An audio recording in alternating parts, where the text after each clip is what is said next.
Amigos do Farol Político, muito boa noite. Estamos de volta. Hoje nós vamos falar de um assunto pertinente. Nós vivemos hoje a questão da onda de violência, uma onda generalizada no Brasil. A questão que acontece nas grandes cidades, acontece nas médias cidades, nas pequenas cidades. Trazemos ao programa hoje o comandante do 3º Batalhão de Polícia Militar de Patos, o Tenente Coronel Campos, e vamos discutir essa questão de segurança em Patos, na região atendida pelo 3º BPM. O Farol Político está no ar e o assunto hoje é a questão de combate à violência.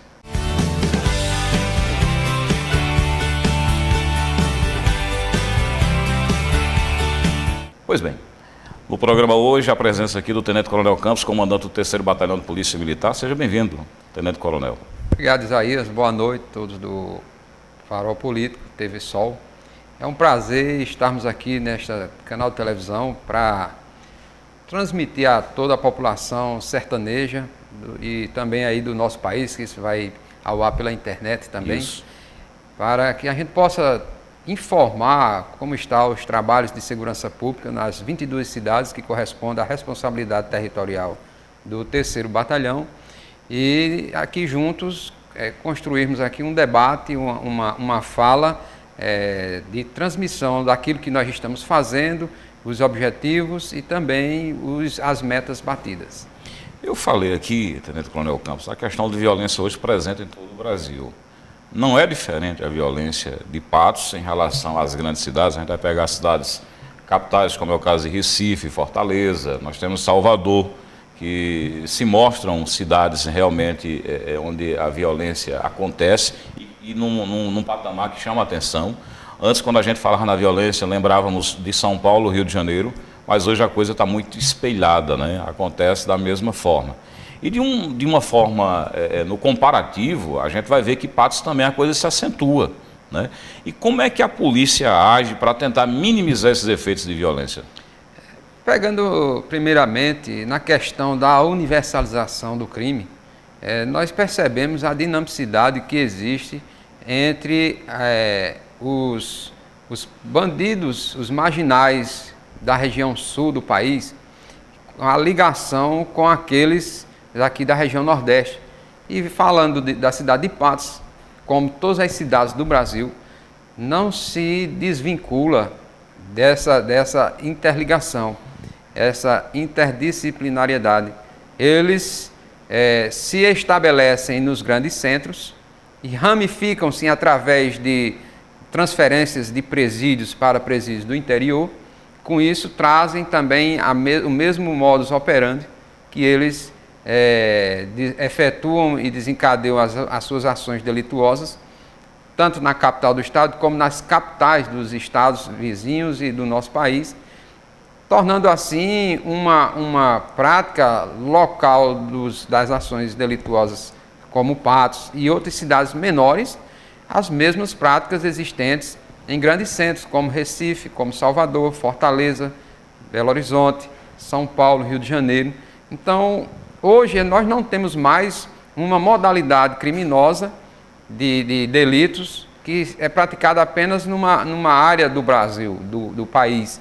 Todas essas modalidades, elas são adequadas às regiões que são executadas e, ao mesmo tempo, têm o mesmo objetivo, né, que é a questão da prática de crimes semelhantes a crimes ocorridos em outras regiões do estado e do país, que chega a todos os rincões do Brasil, inclusive a região rural, onde a presença da droga já é uma realidade. Você encontra viciados morando na zona rural, coisa que há 20 anos atrás não existia. E se existisse, era alguém que, sendo nativo do local, se deslocava para fixar a residência, seja profissional ou até mesmo o próprio domicílio, em um grande centro.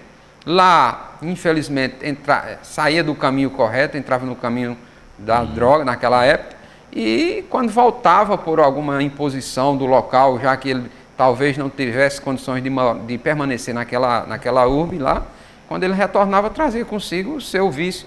E aí começou a disseminar aquelas plantações, a trazer aquelas substâncias entorpecentes, e hoje é real na zona rural. Infelizmente, começa-se uma dificuldade grande dentro do lar. É um assunto muito polêmico, muito interessante, mas a base de toda essa desestabilização e o afloramento de ações criminosas, eu tenho uma concepção pessoal de que são famílias mal administradas e filhos com criações deficitárias. O senhor desenhou uma situação aí, eu falo isso no sentido figurado, logo no início da sua fala, que nos faz acreditar que o crime realmente é organizado. Quando o senhor pontuou essas condições de organização, a coisa se assemelhando aqui, recebendo de outros lugares e acontecendo da mesma forma, a gente vê que a sociedade está desorganizada e o crime organizado. É um paradoxo que com certeza precisa de um conserto. O senhor acredita que tem como a gente mudar esse quadro, coronel, ou a coisa tende a se agravar ainda mais aqui para frente? Isaías, quando você fala que o crime é organizado e a sociedade desorganizada, me permita discordar, e se alguém discordar do que eu falo, eu também concordo.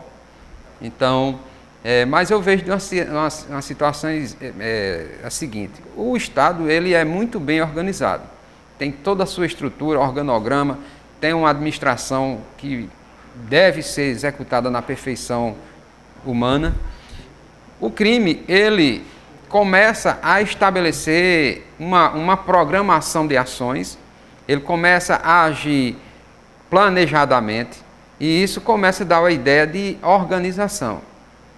A organização é aquilo que a gente percebe o passo a passo de um desenrolar de uma ação, na qual ela tem um início, que é uma preparação, ela tem um planejamento e tem a execução e o objetivo final. E isso se dá em torno de tudo isso, a gente resume numa palavra chamada organização. É o que o Estado faz de bem e de bom, que os marginais e o crime também está fazendo. Então são dois entes, um legal, moral, político, social, econômico, estabilizado, que é o Estado, e o outro totalmente ao avesso desse, tentando sufocar essa organização legal que é o Estado. Mas eu sou otimista e iluminista, que penso que o dia de amanhã ele será sempre melhor do que o de hoje. E assim eu acredito que com Deus nós venceremos essa batalha no final. Eu queria trazer a coisa mais nessa questão do âmbito local. O senhor assumiu o 3º Batalhão de Polícia Militar, e uma coisa que a gente viu e percebeu é que o senhor é bastante operacional nessa condição de estar à frente do comando mesmo. O senhor não é um comandante que está em gabinete. Essa linha que o senhor faz de conhecer a realidade no quadro e se confrontar também com essa realidade, o senhor acha que é interessante? Conversávamos ainda há pouco e esse assunto ele é um assunto que vai ser debatido sempre. Patos é uma cidade que, a olhos pequenos, a gente percebe que Patos tem uma população aí já chegando a seus 120 mil habitantes. Isso somando-se ainda um pouco mais com a população flutuante que existe. E eu tenho certeza que nós não podemos, e Patos não suporta, comandante de batalhão, superintendente de polícia, promotores e juízes, autoridades que correspondem à segurança pública, fecharem-se nos seus gabinetes e resolverem apenas os problemas administrativos. Nós sabemos que cada um tem seu modo de ação, sua doutrina que vem aprendendo desde a sua trajetória profissional. Mas eu tive o prazer, a honra de desenvolver uma trajetória ligada à área operacional na Polícia Militar, desde a minha saída da academia como aspirante até o dia de hoje que nós estamos. E eu faço isso porque gosto de estar na rua, gosto de sentir o termômetro da segurança na rua, gosto de ver a realidade do trabalho que o policial está executando, as condições nas quais ele está executando. porque isso me dá a realidade e o que eu devo fazer ou procurar fazer para contribuir para que a gente tenha um resultado mais satisfatório possível, e quem sai beneficiado é justamente a população de Patos e as cidades vizinhas da nossa responsabilidade, que a gente sabe que precisa de mais um homem na rua, é mais uma pessoa que pode contribuir com a situação da segurança pública. Então, essa característica de ser operacional, primeiramente, vem de cada um, né? Respeito e admiro também o comandante que não tem essa característica, porque nós não nascemos programados para isso ou para aquilo, cada um vai desenvolver aquilo que mais lhe adequa, e o meu jeito de estar na rua é o meu jeito de fazer segurança, é o meu jeito de fazer polícia, é o meu jeito de atender a sociedade, é o jeito transparente de ser policial militar e comandante do 3º Batalhão. Nessa sua ação, nessa questão de confronto, a gente já viu que muitas operações foram realizadas em Patos, e teve o seu comando. A gente sabe que Patos também tem áreas críticas, nós vamos pegar a questão da Rua do Meio, vamos pegar a questão do Beiral, vamos pegar a questão do Mutirão. Existem outras áreas que chamam a atenção também para a polícia? Quando nós falávamos aqui no início do seu programa, nós falávamos da dinamicidade do crime. Antigamente, eu posso dizer antigamente, puxando 20 anos atrás, nós tínhamos uma problemática que era o bairro do Morro, né, o bairro do Jatobá e a Vila Cavalcante. Hoje nós temos locais desses aí que não são mais problemáticos. O Morro não é mais aquele problema que existia. O Jatobá aumentou muito a sua população, mas também não é aquela problemática. Mas, entretanto, ele, por ser dinâmico, ele se infiltrou na Rua do Meio, ele se infiltrou no Milindra, ele se infiltrou nas Placas e em outras localidades da nossa cidade, que isso vai trazendo a relocação de efetivo, trazendo os olhares voltados mais para aquelas localidades, já para que a gente possa, daqui a 20 anos para frente, perceber que no meu tempo de hoje, no tempo que nós vivemos agora, nós estamos fazendo algo para que daqui a 20 anos, porque eu costumo medir essa problemática num período de 20 anos, porque é justamente onde o policial entra, com 20 anos ele está com 75% aproximadamente do seu desempenho, 60% na carreira profissional, então ele tem 40% para somar aquela sua experiência e fazer mais alguma coisa de positivo para que ele possa mudar a sua realidade de segurança local. Essa questão de violência em Patos, a gente sabe que há uma origem, a questão das drogas.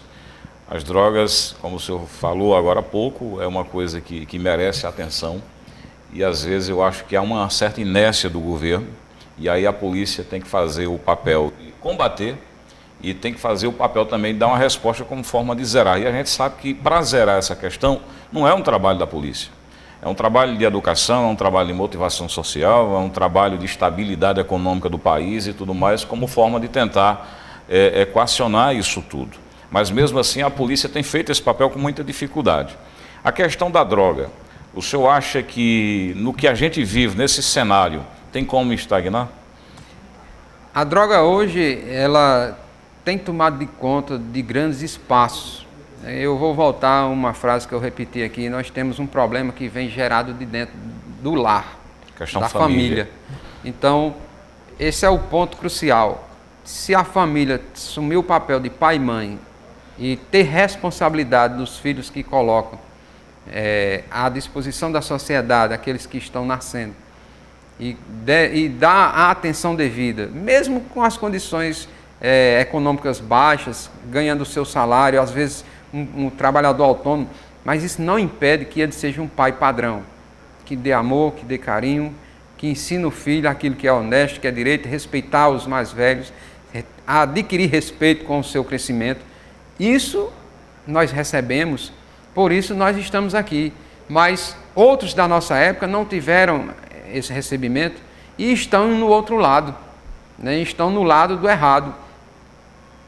Pegando essa forma alegórica de falar, nós percebemos que a droga ela tem destruído tanto em casa como na rua, tem dominado o filho do pai ausente e tem destruído famílias. E se não tivermos um alerta ligado diretamente, diariamente, nós não podemos nem mensurar como será daqui a 20 anos. Eu acho que daqui a 20 anos, isso é uma opinião própria, se não, cada pessoa não tomar cuidado do seu filho, o pai não zelar pela sua casa, nós teremos uma situação de aquele que não estiver errado vai ser perseguido e os que estão errados serão ovacionados, colocados em pedestais. Inversão de valores, e eu acredito que isso vai ser o final dos tempos. Eu estou falando aqui de uma forma bem transparente e é o meu ponto de vista. Essa questão das drogas realmente ela tem dizimado famílias, tem dizimado indivíduos no geral, e eu acho que o ponto fundamental da discussão é justamente essa questão de estabelecer, fundamentos para a constituição de família. Realmente estou falando uma questão importante. Olha, nós vamos a um rápido intervalo comercial aqui no nosso Farol Político. Em 1 minuto a gente está de volta e nós vamos continuar trabalhando aqui, aliás, essa questão da pauta hoje do programa, no combate à violência. A gente volta em 1 minuto.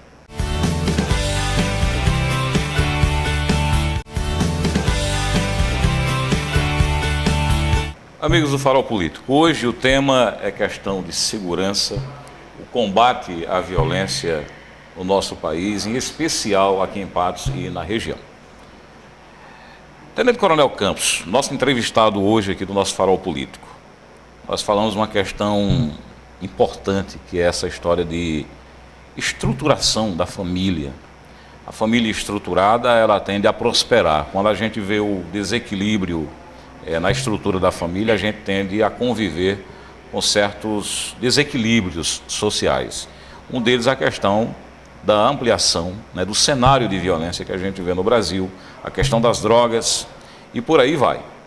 Nessa questão da polícia, trazendo nessa questão do foco local, quando a gente encontra uma cidade também sem a prosperidade da geração de emprego, quando a gente vê a deficiência de instalação de empresas, e a gente vê, na realidade, um quadro de desemprego ampliado. Na sua opinião, isso também contribui nessa questão de violência local? Isaías, o contexto geral em que vivemos hoje, ele se soma por si só. E nada funciona por acaso, nem tampouco independentemente.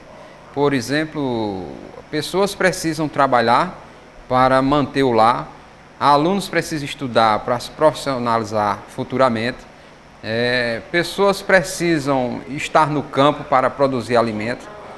Mas o que a gente percebe é que em cada segmento que nós falamos, bem como tudo isso que você nos coloca na pergunta, ele vem de forma desregrada, apresentando de forma desregrada. Alguns colocam a culpa em um setor, que é o setor estatal, e outros colocam a culpa em setores privados.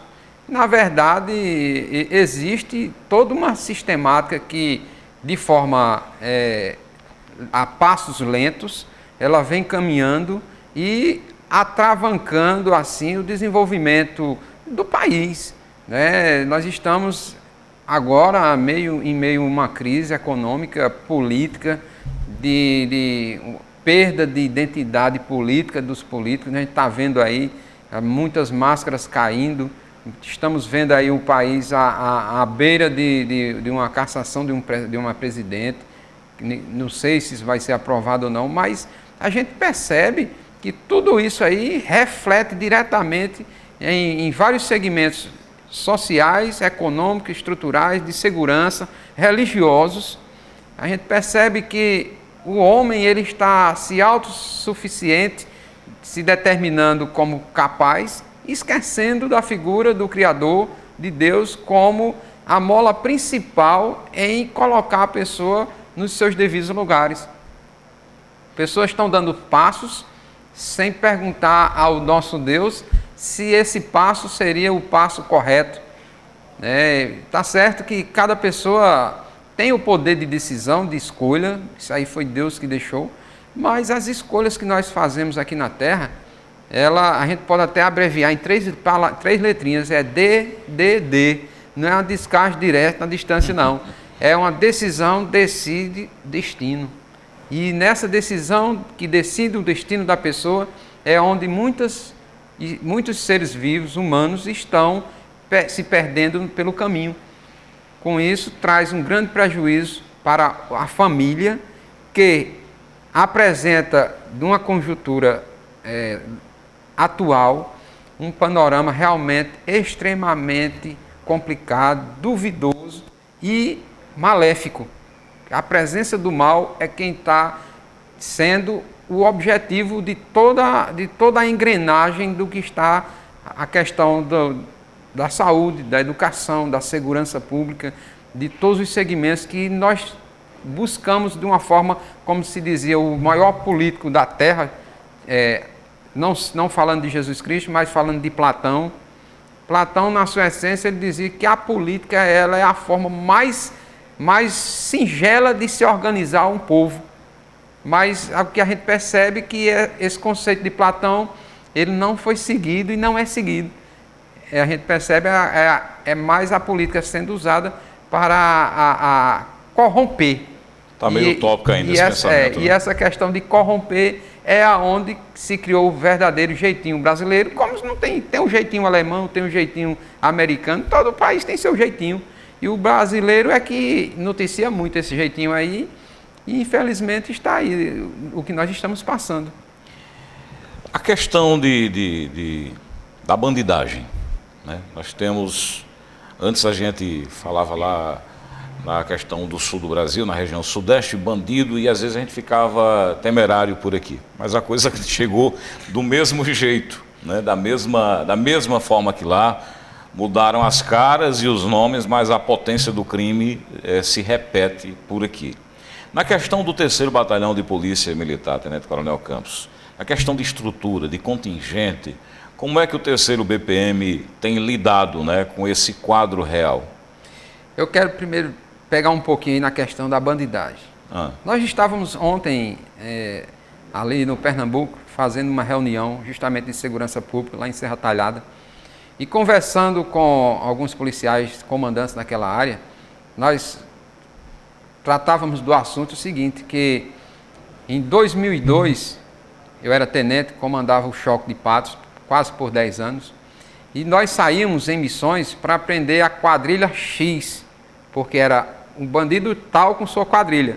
Hoje, nós saímos em missões que acontecem, principalmente na atualidade, que está havendo muitas visitações a horário inoportuno na madrugada nas agências de banco e correio, e nós dificilmente identificamos qual a quadrilha está agindo, porque são muitas, não é uma, nem duas, nem três, nem quatro, são várias. Para você ter ideia, uma noite só nós estávamos com informações da inteligência, sabendo que tinha 4 quadrilhas para agir no sertão desses 2 estados, Paraíba, aliás, dos 3, Paraíba, Rio Grande do Norte e Pernambuco. E lida mais na questão de fronteiras também. Né? Fronteiras. E imagina só, antigamente, há pouco tempo atrás, né, a gente percebia que era a quadrilha de fulano de tal. Eu não vou citar o nome por questão de ética, mas a gente sabia quem eram os integrantes, como agia, a região que agia. E a gente ia lá, combatia, prendia alguns integrantes, outros fugiam, mas nós sabíamos o grupo que estávamos lidando com ele. Hoje não, tem quadrilha que está vindo do Rio de Janeiro fazer ações delituosas em Recife, em João Pessoa, em Natal. Tem pessoas que saem daqui de Patos para fazer ações em Campina Grande, em Petrolina. Tudo isso a gente tem acompanhado pela inteligência e tem corrido atrás para colocar a mão em cima disso aí. Na questão estrutural do 3º Batalhão, nós estamos na evolução de tempos, isso aí é fato real.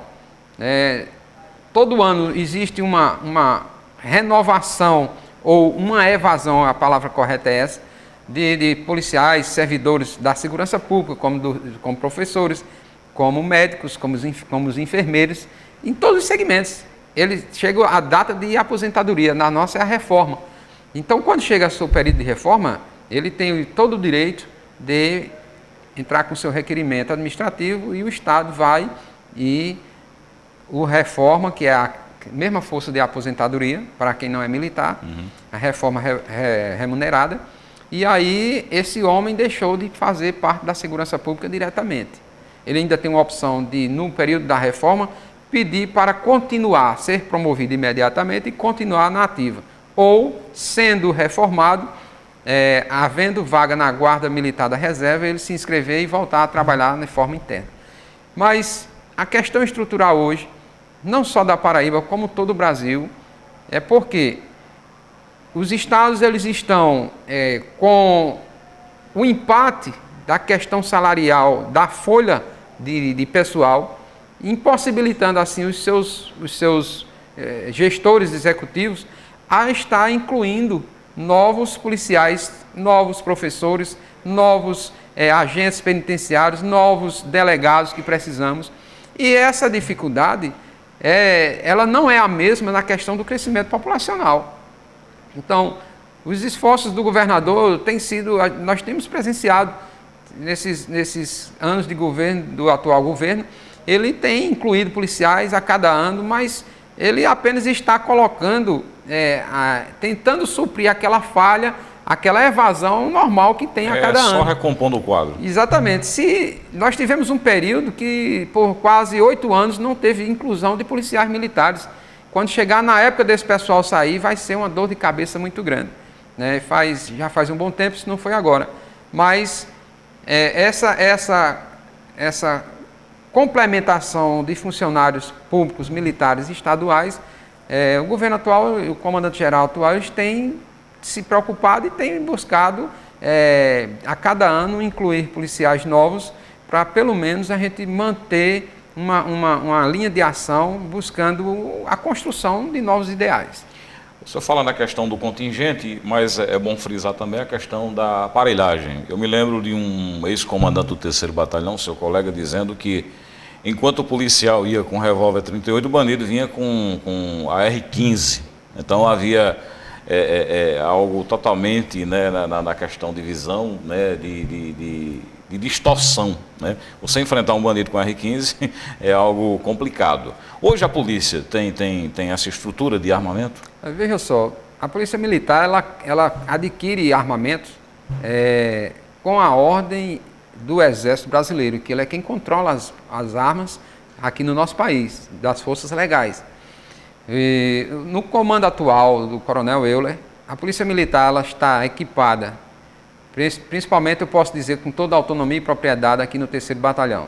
Todo policial de rua, ele tem o seu colete e sua arma e seu cinto, só quem pega nisso aí é ele. A arma é uma pistola calibre .40, um calibre excelente, uma arma boa, que não tem problemas, não tem apresentado problemas no seu funcionamento. Eu queria que o senhor segurasse essa questão da estrutura, eu sei que o senhor ainda vai mais assim. Aí tem um intervalo comercial rapidinho aqui, vamos a ele e voltamos em 1 minutinho. Voltamos já.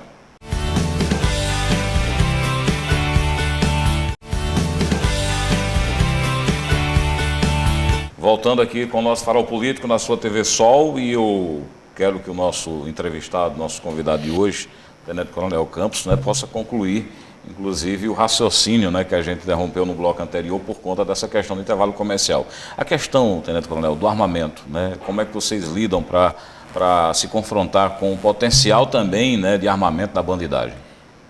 Completando a nossa resposta, nós estamos utilizando hoje a pistola .40, nós temos carabina calibre 5.56, nós temos, além da escopeta de carabina 12, nós temos também o fuzil 7.62, na versão Parafal ou Mosquefal, e também na versão Paraçá, que é um fuzil muito bom, utilizado pelos paraquedistas da Imbel, é brasileiro, mas é referência no cenário atual de armas e segurança pública no nosso país. Além de estar valorizando a prata da casa, porque eu já fiz diversas operações, né, e empunhando o fuzil 5.56 e alcançamos grandes resultados com prisões de várias quadrilhas. Uma delas, em 2005, posso até mencionar aqui, uma quadrilha que estava para assaltar uma agência bancária e estourar um carro forte. E foi trazido aqui, na época, a Polícia Federal tinha a agência ali nos Correios, né? Ela funcionava ali nos Correios, no primeiro andar dos Correios. E foi aquela movimentação, acredito que vocês deu toda a cobertura na época. Sim. Então, hoje, nossa Polícia Militar ela tem o aparato que corresponde a combater em pé de igualdade. A questão de números, aí eu também digo e afirmo que nem todo policial ele pode ser armado com um fuzil para tirar todo tipo de serviço. O fuzil ele é específico mais para aquelas tropas que combatem assaltantes de bancos, que termina o confronto na área rural, que hoje nós temos a tropa especializada do BOP, que tem o treinamento de Caatinga, no qual eu tenho a honra de ter construído essa tropa junto com os oficiais que passaram, o Major Helder, Major Douglas, o Capitão Esaú e outros, né, que estão aqui de forma heróica e operando na Caatinga do nosso sertão paraibano. Temos também o policial do trânsito aqui da CPTRAN, que ele não precisa desse aparato todo, porque o trabalho dele é mais voltado na área urbana e atendendo solicitações de trânsito. Não o exclui de atender solicitações também de questões de segurança pública, como uma rádio patrulha. Mas a finalidade dele, além de segurança pública, é mais voltada à questão de trânsito. Nós temos o Corpo de Bombeiro, que tem prestado um grande trabalho também à segurança pública local, desempenhando a sua tarefa. Nós temos o pessoal da Guarda Militar da Reserva, que tem possibilitado a nós colocarmos os policiais da ativa na rua e eles assumem os trabalhos, a maioria dos trabalhos internos dos nossos batalhões e companhias. Nós temos aqui o suporte do comandante do CPR-2, que é o Tenente Coronel Dedeu, que tem nos dado um grande apoio também para nós desempenharmos a nossa função. Então é uma problemática de ações, posso até tirar o nome problemática, é uma gama de ações que todos se somam para que esse processo de segurança pública venha acontecer de forma mais pacífica e eficiente possível. O senhor, no bloco anterior, teve um momento lá que o senhor colocou, e me chama a atenção a questão da polícia, de investigação que a polícia tem. Ou seja, aquele quadro, quando você começa a trabalhar a investigação, né, você já sabia quem era o bandido, sabia como era o nome. Então hoje eu tenho certeza que continua da mesma forma também, quer dizer, esse trabalho de investigação, ele dá uma estrutura de você evitar, né, certos confrontos, então vai lá e prende. Esse trabalho da P2 continua no terceiro BPM? Na verdade, o trabalho de investigação que você está querendo mencionar, me permita lhe auxiliar no termo, era a inteligência policial. A inteligência policial, né? Exato. A inteligência policial, cada dia ela vem se modernizando. A tecnologia vem auxiliando, vem colocando ela, muitas vezes, um passo à frente daqueles que querem fazer o mal dos bandidos. Uhum. Então, graças a Deus e à inteligência policial que dá o suporte para que o policiamento ostensivo, aquelas viaturas que você percebe que ela está na sua área rondando, para que aquele efetivo ali naquele veículo possa desempenhar uma função mais eficaz e eficiente da sua missão policial, que é a promoção da segurança pública.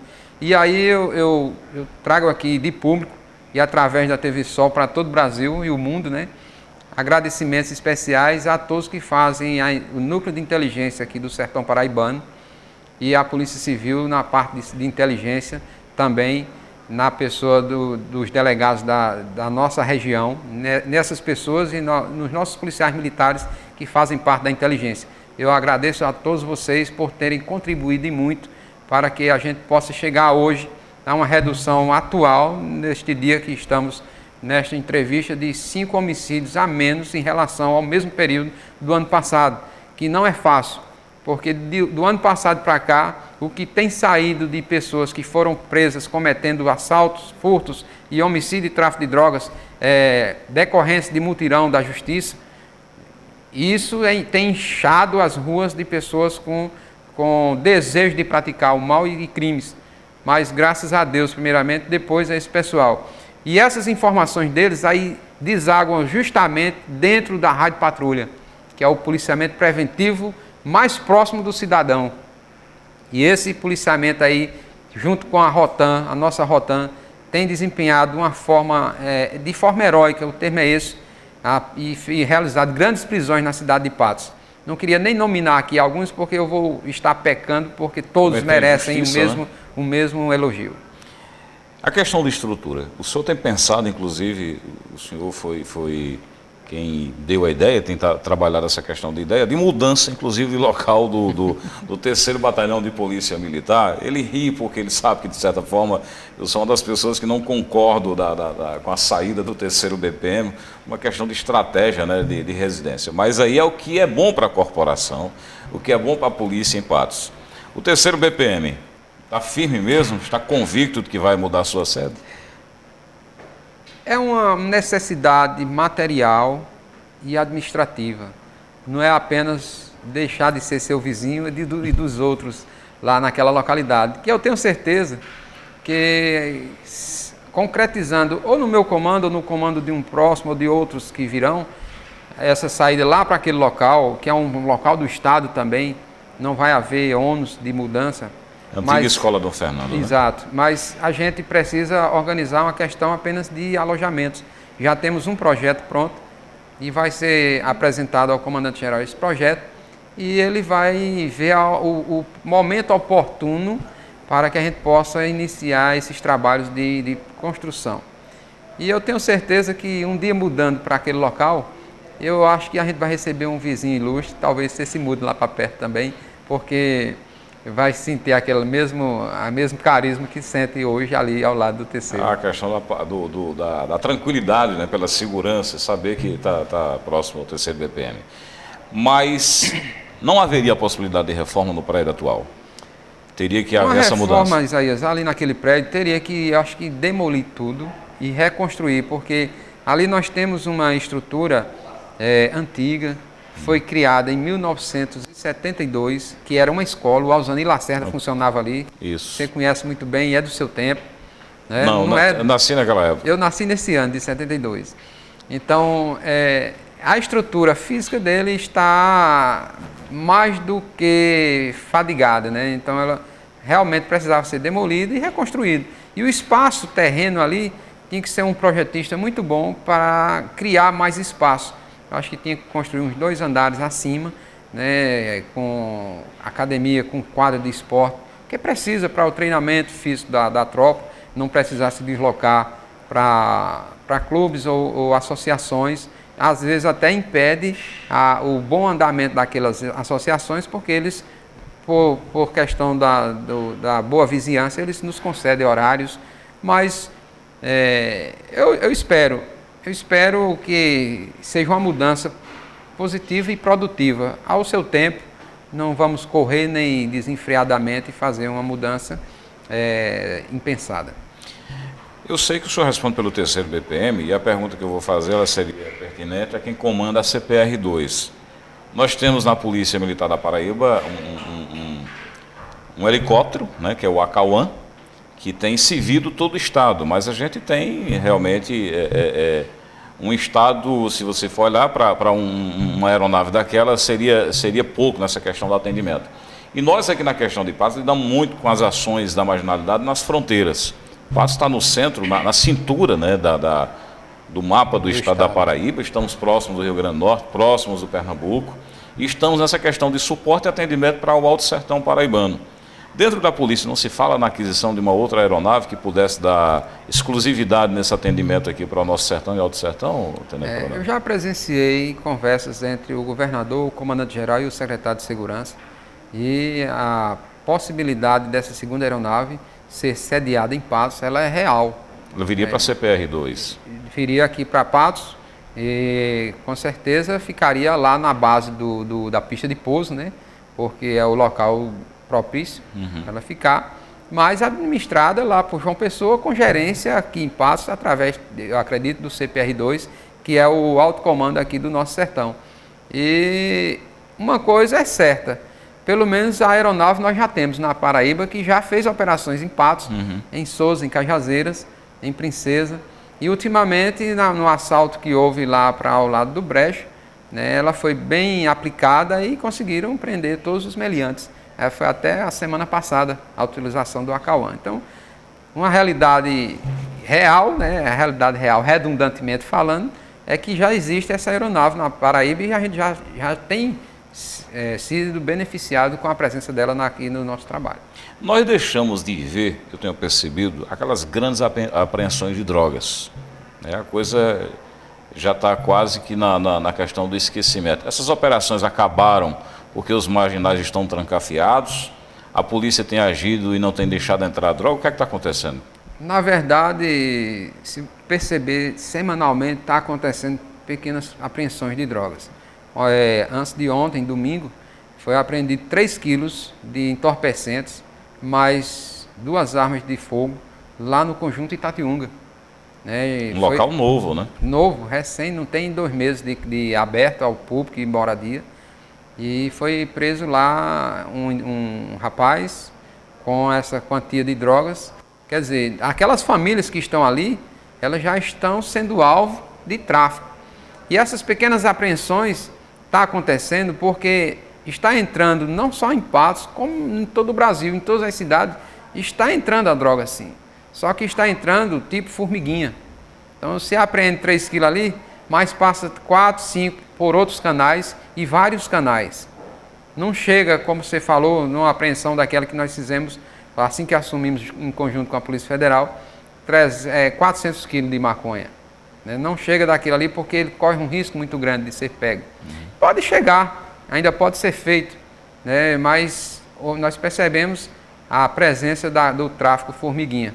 E isso dificulta muito o trabalho do investigativo, da inteligência. A nossa parte é abordar e promover ali a apreensão. Tenente Coronel Campos, muito bom conversar. O assunto, eu tenho certeza que demandaria 3, 4 programas para a gente abordar todo o assunto que diz respeito à questão de segurança pública na nossa regional. Obrigado pela presença. Eu agradeço e coloco o 3º Batalhão, a nossa pessoa, à disposição da sociedade local, das nossas 22 cidades do estado paraibano aqui do Sertão, e dizer que enquanto nós estivermos aqui à frente, nós estaremos incansavelmente trabalhando por você que precisa de segurança pública, e essa é a minha missão, em protegê-lo e guardar em nome de Jesus Cristo. Meus amigos, chegando aqui ao final do nosso Farol Político de hoje, aqui pela sua TV Sol, na Sol TV Operadora, fazer um convite para estar conosco na próxima quarta-feira, mais uma vez, a partir das 20 horas. Muito obrigado por nos assistir, um grande abraço, boa noite e até lá.